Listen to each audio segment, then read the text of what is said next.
Now, I wonder what those women must have been saying to each other that Sunday morning as they approached the tomb.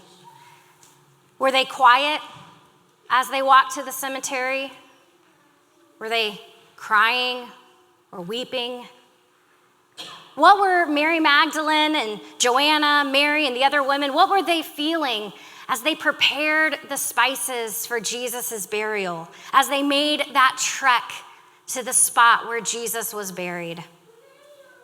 Well, it was good while it lasted. I mean, this was bound to happen sooner or later. I just thought this time was going to be different. I thought he was going to be the one that would change everything. What do we do now? Do we just go back home to Galilee? What happens next? Where do we go from here? How can we just move on from this? And we've probably all said similar things to ourselves and to one another in those moments of grief, loss, confusion, desperation, and despair. What now? How am I supposed to get over this? Now, it's not surprising to me that it was the women followers of Jesus who showed up at his tomb that first Easter morning. We've been studying the Gospel of Luke this Lent here at church, and we've learned how women have had vital roles in Jesus' life and ministry.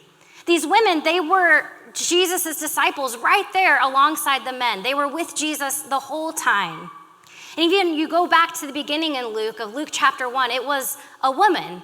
It was Elizabeth, the mother of John the Baptist, who was the first one to declare that Mary's unborn child was the Lord and Savior of all.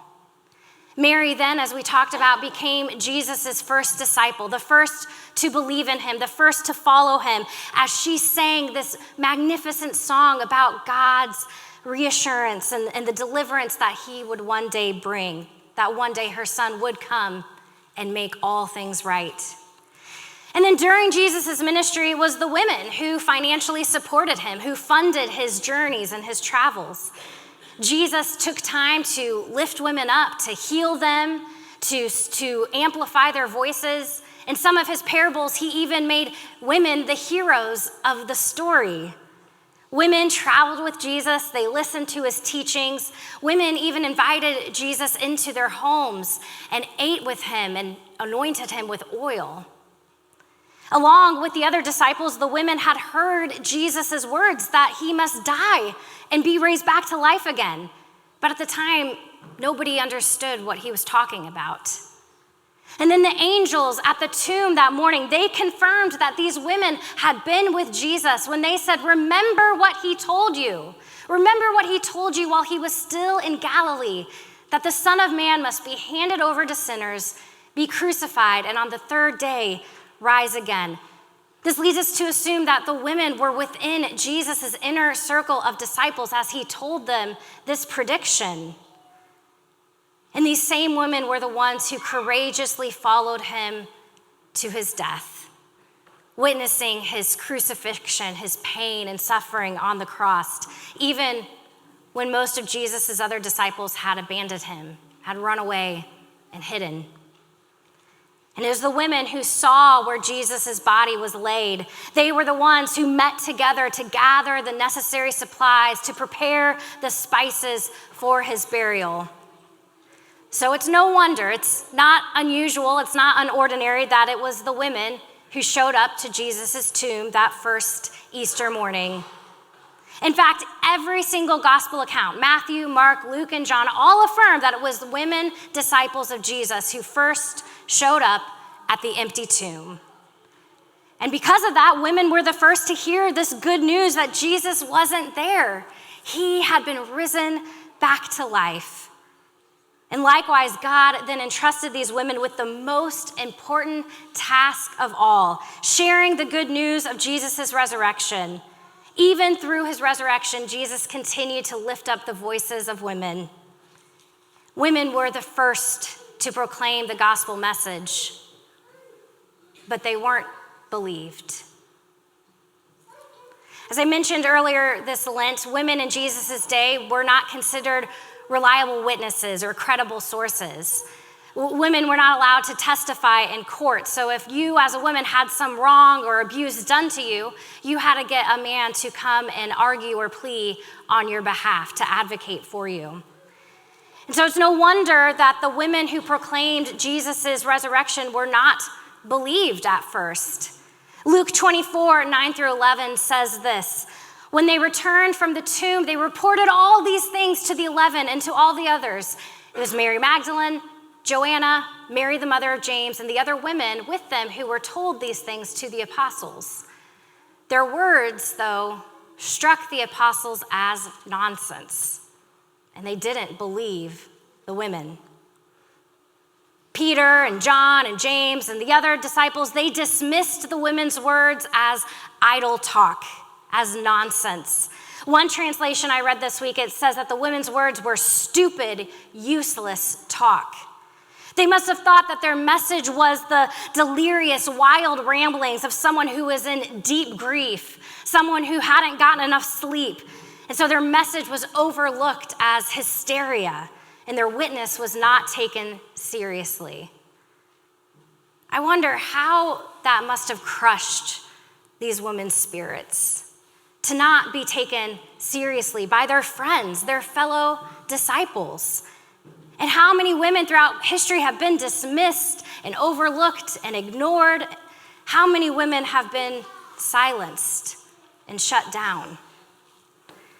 Now, I used to be really offended on behalf of these first women disciples, these first women witnesses. I got mad that their words were overlooked, that they weren't believed, their account was dismissed. And I think that all of us, both women and men, have felt that way before, have been in a place where we weren't taken seriously, where we were dismissed, disregarded, or ignored. We can relate to these women. We can empathize with them. But as I was studying Luke's resurrection account this year, I realized two things I hadn't noticed before. First, the fact that Luke and all the other gospel writers specifically name women as the first witnesses of Jesus' resurrection, it actually makes their story more credible. Let me tell you what I mean. If Jesus' disciples, several years or decades after Jesus' death, they wanted to make up some story. They wanted to make up this story that Jesus had risen from the dead. Who would they want to tell that story? Who would they want to be the first to proclaim that news? Well, certainly not women.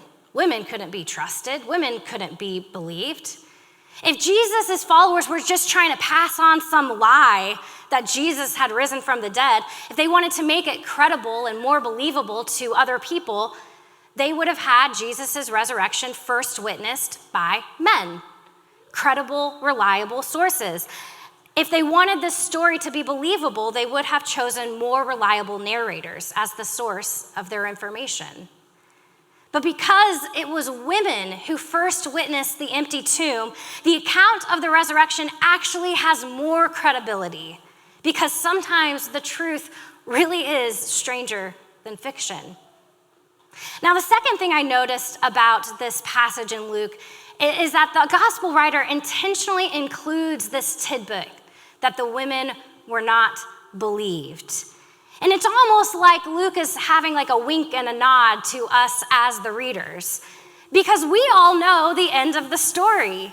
We all know what happens next, that the women's dismissal is eventually disregarded and that the disciples end up believing. And so this dismissal of the women as nonsense, it doesn't make them look bad. Who does it make look bad? It makes the other disciples look silly. They are the ones who were foolish and dull-minded and slow of heart, as it says later in Luke 24, verse 25. In fact, these other disciples, they didn't believe Jesus' resurrection until they saw Jesus with their own eyes. But the women, they believed in Jesus and his resurrection without even seeing him. In the Easter story, it's these women who ultimately have the last laugh. And really, we can't be too hard on Peter and John and James and the other disciples for not believing the women's story. because it does seem unbelievable. Like on that first Easter morning, even now, the good news of Jesus' resurrection, it seems too good to be true. Many of us find it hard to believe even now. I sometimes talk to people in my ministry or out in the community who struggle to believe in God, who struggle to have faith in Jesus.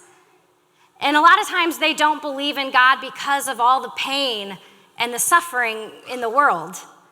They say, if God is so good, then why does so much bad stuff happen? If God is so loving, then why are there so many wars and children dying of hunger and awful, horrible diseases like cancer and terrible conditions like depression? If there's a God, if God is real, then why do I hurt so much?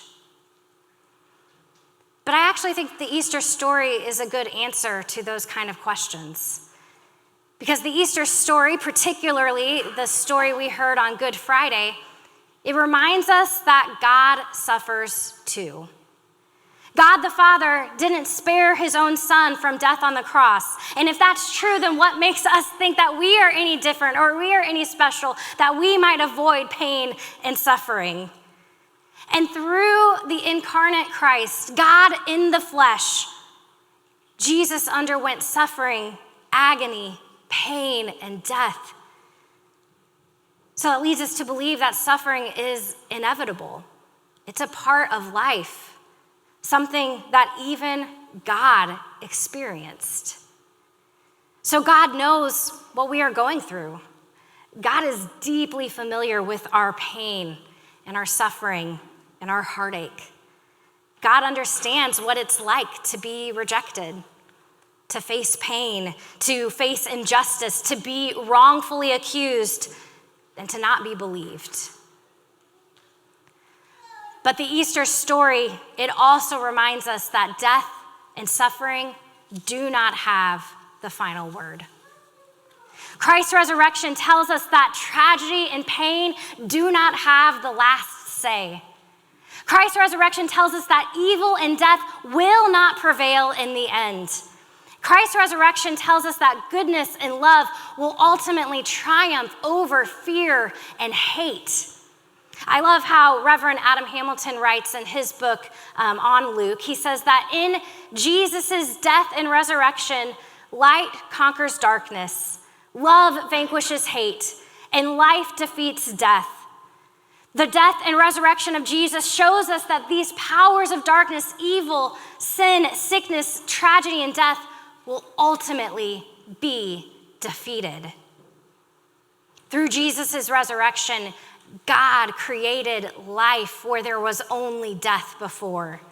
And God turns our suffering into joy.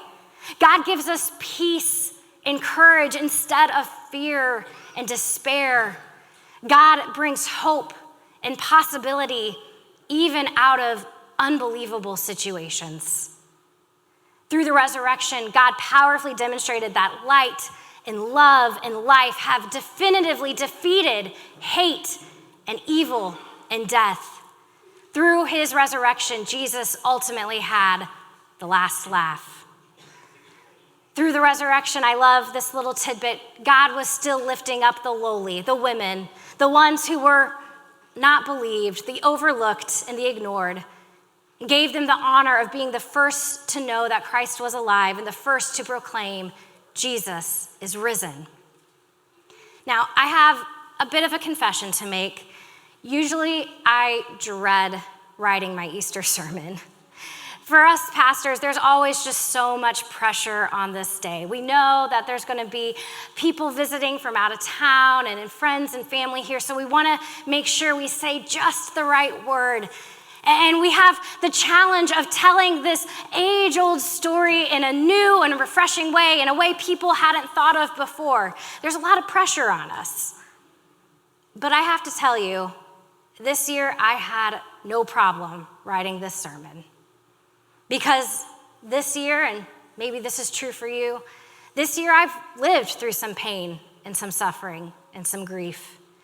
I know what those women were feeling as they stood hopeless and dejected and bewildered in front of an empty tomb. I too have mourned loss, lamented death, and cried tears of sorrow. And like those women in my life, I also have known what it's like not to be believed, to be overlooked, to be dismissed and ignored, to be shut down. But I also know that the empty tomb is not the end of the story. I don't know what you are dealing with today. I don't know where you are at. Maybe you feel like you are also staring down an empty tomb, wondering what to do next, where to go from here. You might even feel like no one believes you, no one takes you seriously, no one will give you the time of day. You might feel all alone, that there's no one on your side. But I want to tell you today that Easter reminds us that the empty tomb is not the end of your story either. Easter reminds us that your words are not idle. They're not empty. They're not meaningless. Rather, your voice matters. Easter reminds us that you matter. Easter shows us that you are valued, you are loved, and you are believed. Easter affirms that you are not alone because through God and through the risen Christ, God is always with us. Easter reminds us that suffering and pain do not have the last word, and death does not have the final say. Jesus' resurrection calls us all to remember that he really has the last laugh. So my Easter message for you today is very simple. Keep believing. Keep speaking up. Do not remain silent. Do not give up. Do not give in. Keep hoping even in the face of unbelievable circumstances, insurmountable obstacles. Keep showing up. Keep doing the good work.